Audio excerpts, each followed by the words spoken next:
Hey guys, another video, and this time a review impressions video of Mario and Luigi Dream Team for the 3DS. Now this game I was excited for ever since they announced it. The Mario and Luigi games, I'm a pretty big fan of them. In fact, pretty much any RPG with Mario in it, I've always found to be really enjoyable. They've all been really enjoyable games. The Mario and Luigi series has been a great series. I think I do prefer the Paper Mario series overall, but I do love these games, all three of the ones previous to this. So needless to say, I was pretty excited for this game. Um, and it seems in the YouTube gaming community, I haven't heard of too many people that picked this up. No one's really talking about it. As far as I know, I'm like the only one really that I've noticed has picked this up, other than Mr. RPG Crazy. Um, but anyways, uh, basically Mario and Luigi Dream Team. I guess I should talk about the story first. Uh, the storylines in these games have never been really all that great. They try for humor and they try to be, sometimes they try to be epic, sometimes not. This game, basically, Mario and Luigi go to Pillow Island. It's this island where the game takes place. Um, Peach gets kidnapped. You end up fighting Bowser as well as another main villain, Phantasma. Bowser's not the main villain in this game, but he is in the game. Not as much as the previous game, Bowser's Inside Story, of course. That's one of the downfalls of this game too, because Bowser is hilarious in all of these Mario RPGs, and he's hilarious in this game too. But he's not in it much, which is a shame. And the main villain I found to be kind of weak. He wasn't very funny, and you don't really see him a whole lot. Uh, so the storyline overall, I found it wasn't as humorous or as interesting as a lot of the other storylines in the Mario RPG games, although they always aren't really that interesting. So I'd say this is probably the weakest out of them all. I really found it hard to care about what was happening in the story, but thankfully that's not really what you play these games for.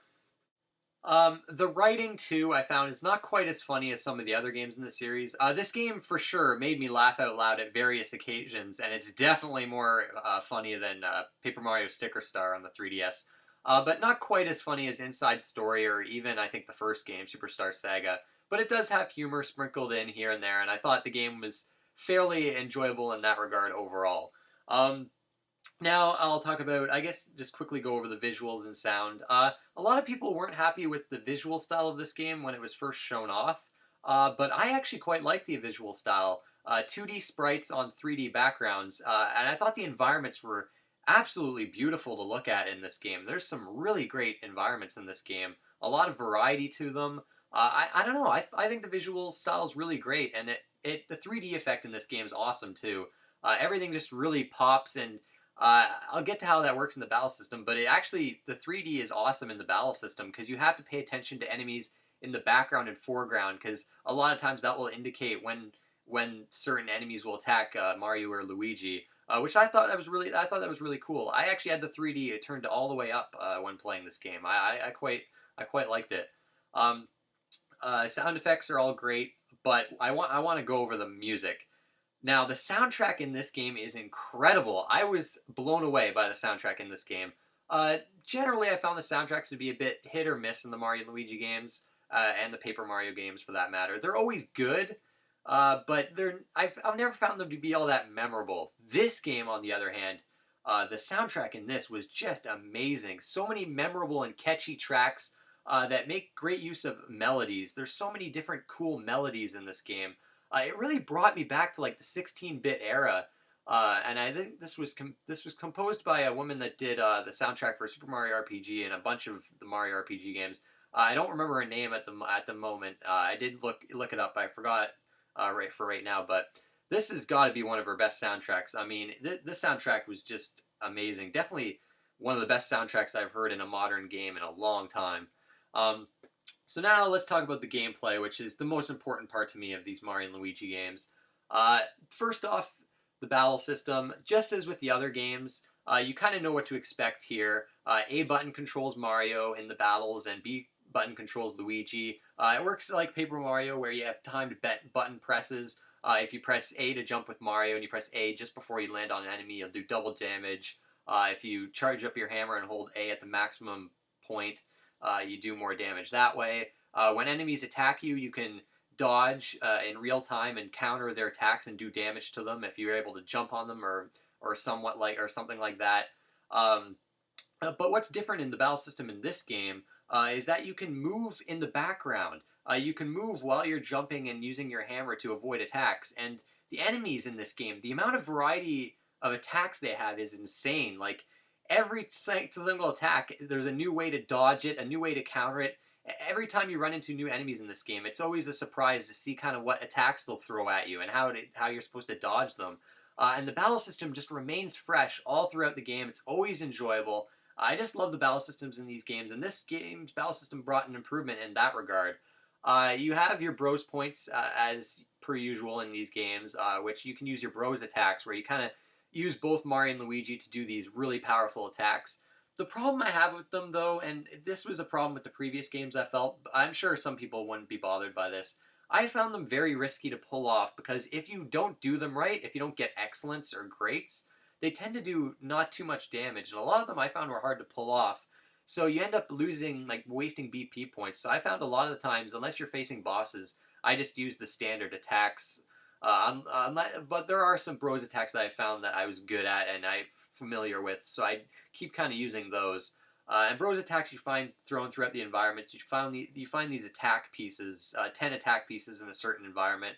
If you find them all, you get a new bros attack. They're definitely fun to mess around with, though. But I found myself kind of clinging to certain ones because a lot of them were just really hard to pull off for me. Um, so there's that to do with the battle system. There's also badges, which were in the previous games. You can have Mario and Luigi equip badges, and they can be combined for different effects. And you can kind of use them in battle once you've kind of gotten your badge bar to a full amount. There's tons of different effects to mess around with. I did find a lot of them were kind of overpowered, and that leads me to another thing about this game that's not so great, and that's the level of challenge. If you're looking for a challenge, as with all these Mario and Luigi games, you're not going to find it here. And if that's a really important factor for you when playing a video game, I can't recommend this game despite me pretty much enjoying the game. It's a very easy game. It might be the easiest one in the series on the default difficulty. Only towards the end was having any kind of problems with the enemies and they were starting to do more damage. But the puzzles in the game and the combat, the enemies, the bosses, they never really get challenging. I had so many items stockpiled in this game and I never even had to use them. So that's kind of a weakness, I have to say. There is a hard mode, though, which from what I understand is actually probably the hardest. If you're playing on that, this is the hardest Mario and Luigi game. Unfortunately, a typical Nintendo thing, they lock it until you beat the game, which I never understood that.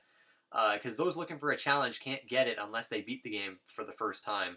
And this is a 35-hour game. It took me 35 hours to beat this game. And that's not doing hardly any of the different side quests, which I'll briefly go over that. There's a lot of different side quests in this game, a lot of replay value. You'll probably end up around 60 hours if you wanted to do everything, so definitely worth the price. But the hard mode being locked is a really stupid decision for those looking for a challenge, so they have to play the easy standard difficulty on this game. So other than battling, there's a lot of exploration in this game. The island has multiple routes to go. It's somewhat linear. Basically, it's a linear path if you're just going through the game, but if you want to do all the side quests and collect items and stuff like that, there's actually a lot of optional routes, so it's not completely linear. It's similar to Mario and Luigi Bowser's Inside Story, I think. And it's not completely linear like I believe Superstar Saga was kind of linear, and Partners in Time was definitely linear, but this game is not totally linear, which I like that. Basically, in terms of exploration, you unlock different kind of powers. You can have Mario and Luigi do these kind of spring jump attacks. You can use your hammer to break bricks. You can do this bounce kind of attack thing. There's the different abilities you can use on the world map to solve puzzles. The puzzle solving is pretty basic. It never gets too complex, but it spices things up. It keeps the game from becoming too monotonous. The big hook, though, with this game are the dreams, where Luigi will sleep on a pillow and Mario will go into a dream world. And these are like 2D side-scrolling worlds where you basically, fight enemies and kind of solve puzzles using Mario's Luigi, I think they're called Luiginary powers or something like that. Basically, on the touch screen, on the bottom screen, you have Luigi sleeping. You can interact with his face to kind of make things happen in these dream worlds, which is on the top screen. So you can have him turn into a fan to blow you across gaps. You can turn into this flower thing where you can grab Mario and throw him up to ledges. There's all these different kind of things you can do. And that's why one of the things I loved about this game is the amount of variety in the puzzles and the combat. The game is constantly throwing new things at you, and just when you think you're tired of doing one thing, the game throws another at you. The game is good at staying fresh. That said, though, towards the 30-hour mark, I was starting to really kind of get burnt out on the game. I think the game is actually probably too long. I know I don't normally say that about games, but with these Mario and Luigi games, I like it when they're like 20 to 25 hours long. I think they start to get kind of a bit old after that because you only have two characters to level up. Um, which actually, I'll say that too. This game, if you were disappointed by the lack of RPG elements in Paper Mario Sticker Star, this game will delight you, I think, because there's the leveling up here. There's the equipment. There's, going and buying equipment and items and going to sleep at an inn and stuff like that. You can put points into your stats. Like, this is definitely an RPG. But of course, it's got the platforming and the dream world and the puzzle solving. The platforming, I didn't mind too much either. You're not doing anything crazy, so I thought the controls worked well for the platforming. Obviously, you're not going to have the finesse that a normal Mario game would have, but I thought it worked well. What did not work well were the gyroscope controls. This game's got gyroscope controls where you hold your DS and kind of move it left and right to aim at things, and some of the Bros attacks use this. At first, I didn't mind it. You don't have to do anything too crazy, but towards the end of the game, there's a certain boss battle where you had to be incredibly precise with it, and it just doesn't work. The gyroscope controls just don't work for what they expect you to do, and it was really frustrating. I died at this boss I think 8 times because that gyroscope controls just wouldn't work properly for me. So I think that they should be scrapped out. They should have been scrapped out completely. That, I think, is another kind of weakness. And my final flaw with the game is something they carried over from Bowser's Inside Story, which I didn't care for there, and I don't care for them here, and that's the giant battles. Basically, they're like these kind of, you'll flip the DS like a book and use the stylus to do these kind of they're like basically these boss battles where it's just a bunch of quick time events. And my problem with these is that they're extreme, trial and error. Basically, you're trying to figure out how to do each attack, so you don't get much time to figure out what you're supposed to do. So it's just this process of trial and error. You'll basically almost pretty much die on your first try on these all the time. And they're they're constantly interrupted by dialogue, and they're just not very fun. I didn't like them in Inside Story. I don't like them here. I don't know. Some people might enjoy them. They're definitely kind of epic in the cutscenes and stuff like that. Some of them are funny, but I don't know. From a gameplay standpoint, I don't think they're that fun. So yeah, there's that. And another complaint that I have is basically the beginning couple hours are slow as hell. I mean, this game, there is a lot of dialogue, a lot of tutorials, a lot of hand-holding, and you can't turn it off, which is a shame. I don't know what Nintendo's insistence with hand-holding and tons of tutorials. It's really hard to get into the game right from the start. You just got to give it a couple hours. Eventually the tutorials start to back off, but there's still some tutorials way as far as 25, 30 hours in, which that's unfortunate. But yeah, other than that, there are some weaknesses with this game. It's not perfect. Originally, at around the 10-hour mark, I'd say this was probably at my game of the year. But as I played more and more of it, the flaws started to show up, and as I was kind of getting burnt out on it, I realized it's not as great as the middle section. The middle part of the game is, I think, when it's at its best, but towards the end, it kind of loses its steam, and the beginning is really slow. But overall, Dream Team, I loved it. As far as where it ranks in the Mario and Luigi series, I actually enjoyed it more than Inside Story. Definitely more than Partners in Time. Not as much as the first one. But very much an enjoyable game. If I had to give it a score, probably around an 8, 8.5. It's a great game. If you're looking for challenge, I'd say steer clear. But if you're looking for a lighthearted, fun, kind of basic RPG, definitely go for it. A lot of replay value, a lot of content. Definitely worth the $40. So anyways, that's it, guys. For what I'm going to be playing next, I've got a few choices. There is one game I'm going to play alongside these next two games I'm going to mention. I'm not going to ruin the surprise because it's a game a lot of people might not have heard of. I'll give a few hints, see if someone can guess it. It was only released in Japan and Europe. Had a very limited release in Europe.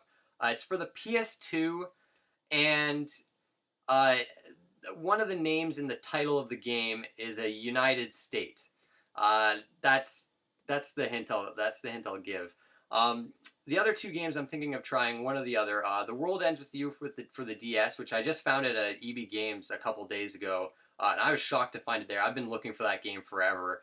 I've always wanted to play that game. And then Shin Megami Tensei 4 on the 3DS. I'm not sure which to play, so if someone can give me a recommendation. The thing with Shin Megami Tensei 4 is I want to play number 3, Nocturne, on the PS2 at some point.